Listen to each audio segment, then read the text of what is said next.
ខ្ញុំនឹងនិយាយអំពីចំណុចមួយចំនួនដែលអ្នកដែលចាប់ផ្ដើមធ្វើ freelance ដំបូងៗនៅលើ Upwork ហ្នឹងគួរតែដឹងណាហើយវាក៏ជាចំណុចដែលខ្ញុំឃើញមានគ្នាយើងសួរជាច្រើនទី1តាក់ទងជាមួយនឹងconnect អញ្ចឹង connect នៅក្នុង Upwork ហ្នឹងហេតុអ្វីបានឥឡូវគេសំបីតែយើងចាប់ផ្ដើមដំបូងគេតម្រូវឲ្យមាន connect ដែរតម្រូវឲ្យទិញ connect ដោយសារតែគេបានតម្លាក់ fee platform at Upwork ហ្នឹងលើកមុនគេ charge 20% បើសិនបើយើងទទួលបាន project ណាតែឥឡូវគេ charge តែ 10% ទេអញ្ចឹងតម្លាក់ឡើង 10% វាច្រើនណាស់សម្រាប់អ្នកដែលធ្វើ freelance ឧទាហរណ៍ថាឥឡូវយើងរកបាន project មួយហើយ project ហ្នឹងវាមាន total cost តម្លៃសរុបហ្នឹង$100អញ្ចឹងកាលពីលើកមុន Upwork កាត់20% នៅពេលដែលយើងធ្វើការងារនឹងចប់យើងបានតែ80%ទេតែដោយសារឥឡូវហ្នឹងគេតម្លាក់សល់ 10% យើងធ្វើការឧទាហរណ៍បើបាន project $100គេកាត់អស់តែ 10% ទេអញ្ចឹងតម្លៃដែលយើងចំនួនដែលយើងនៅសល់ចុងក្រោយបានដល់90%ច្រើនណាស់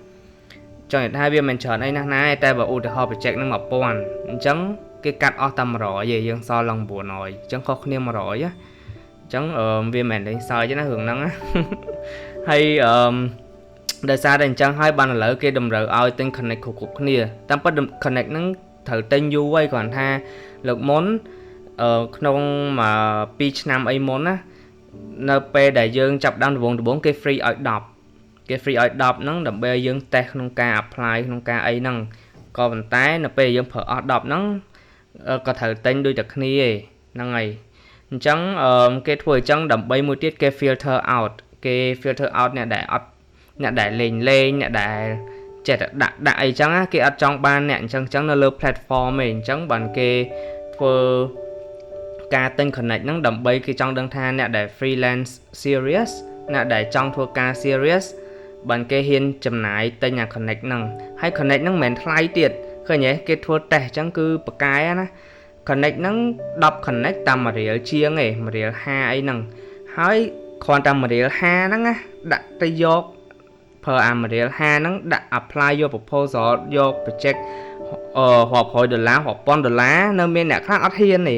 នៅមានអ្នកខ្លះមានអារម្មណ៍ថាគ្រាន់តែអញ្ចឹងសោះត្រូវការលុយទិញ connect អីឃើញអញ្ចឹងគេ filter out អ្នកអញ្ចឹងចេញពី platform ដើម្បីគេខ្លាចប៉ះពាល់ដល់ client គេឧទាហរណ៍ថាបើសិនជា client ហ្នឹងគាត់ដាក់ posting មួយ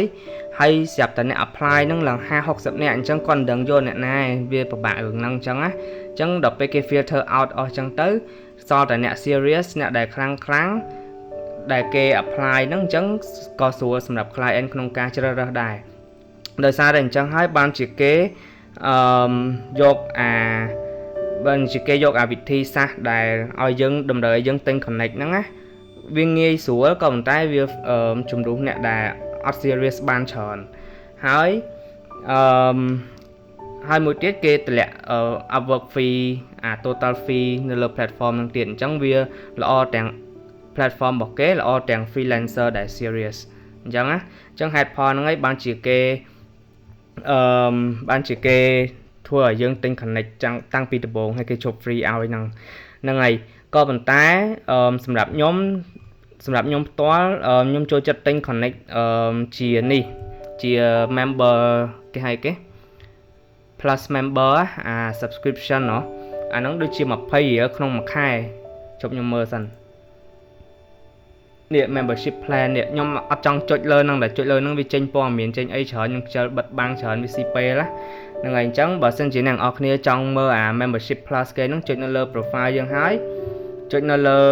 យើងអស់ចុះមកក្រោមមកចូលកន្លែង membership plan នេះយើងនឹងឃើញហើយបើមិន5-10ទេ$20ចាំ check មើលណា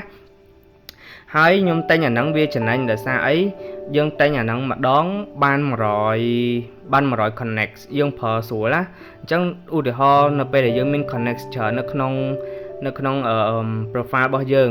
នៅពេលដែលមានយើង search ឃើញ project អីល្អ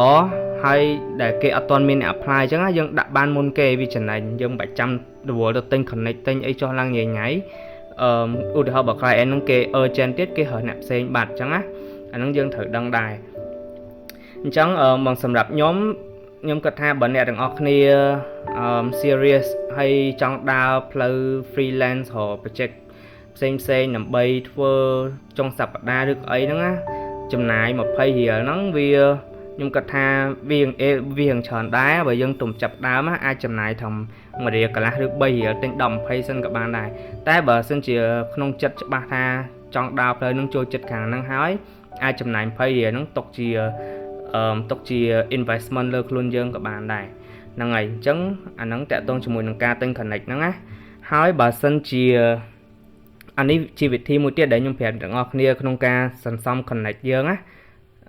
នៅពេលដែលយើងឧទាហរណ៍ឥឡូវខ្ញុំចូល job posting មួយ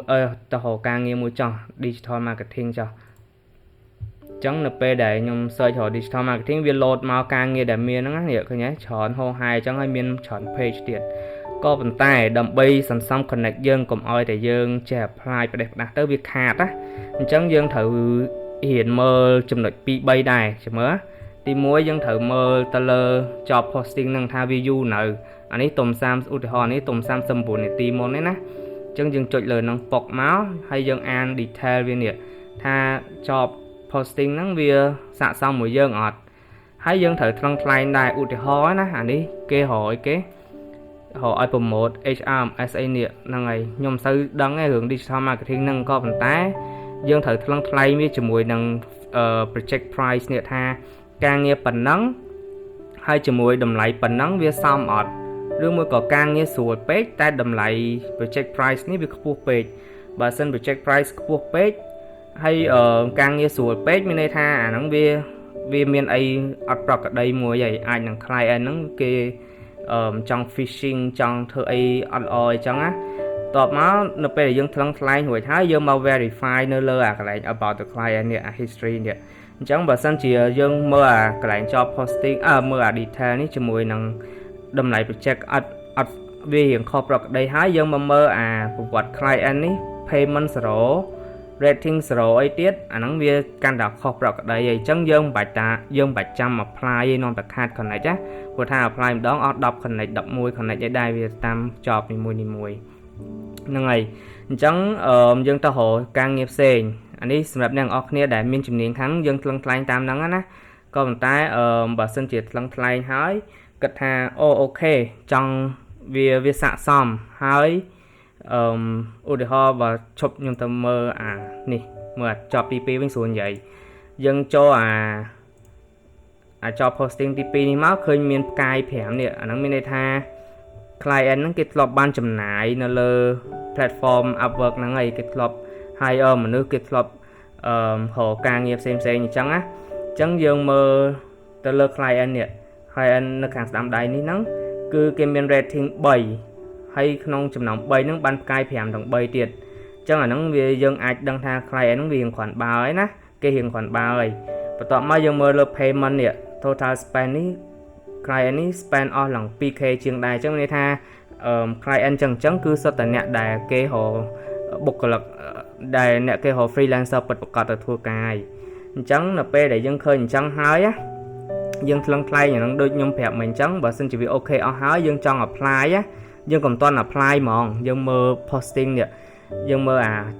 ម៉ោងនេះអានេះគេទុំ1ម៉ោងមុនទេអញ្ចឹងបើសិនជាយើង apply ទៅអាចតាន់ក៏ប៉ុន្តែឧទាហរណ៍បើសិនជា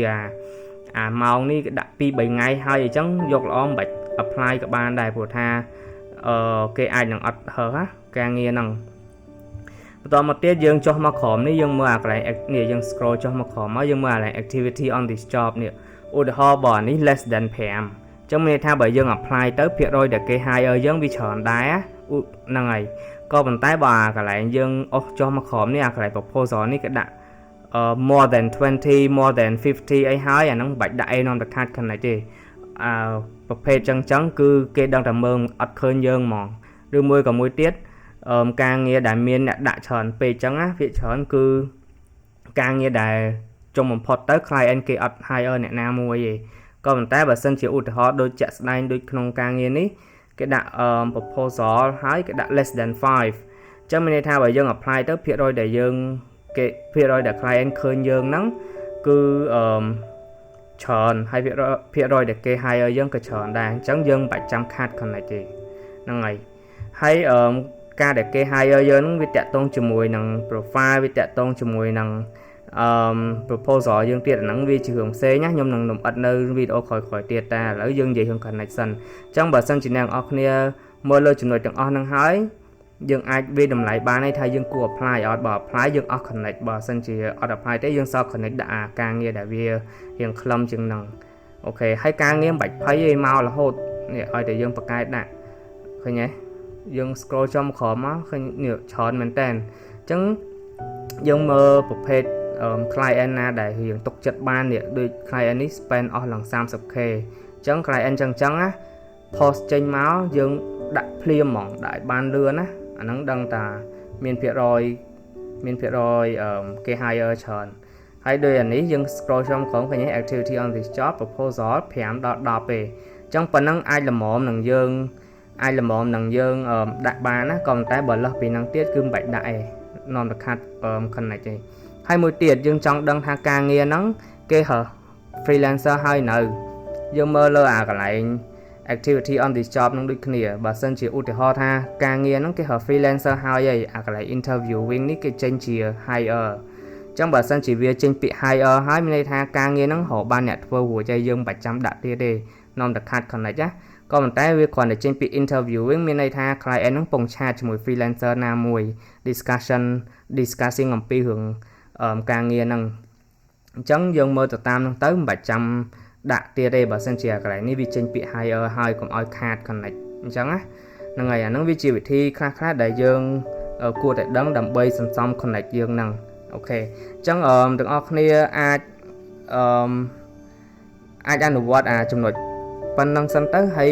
បើសិនជាមានសំណួរអីបន្ថែមជួយប្រាប់ខ្ញុំផងហើយបើសិនជាអត់សំណួរអីទេក៏ជួយ comment ប្រាប់ផងថាវីដេអូហ្នឹងវាមិនដែរអញ្ចឹងជួយ like ជួយអីផងព្រោះថានៅលើ YouTube បើសិនជាអត់មាន engagement ទេវីដេអូហ្នឹងគឺអត់ងាយ reach ទៅមនុស្សផ្សេងៗទេអញ្ចឹងព័ត៌មានល្អវាអត់សូវបាន reach ទៅដល់បងប្អូនយើងផ្សេងទៀតដែលគាត់ចង់ដឹងព័ត៌មានល្អអញ្ចឹងណាអញ្ចឹងកុំភ្លេចជួយ like ជួយ comment អីតិចតួចផងណាអរគុណច្រើនបើមានសំណួរអីជួយកុំភ្លេចសួរបន្ថែមផងអរគុណ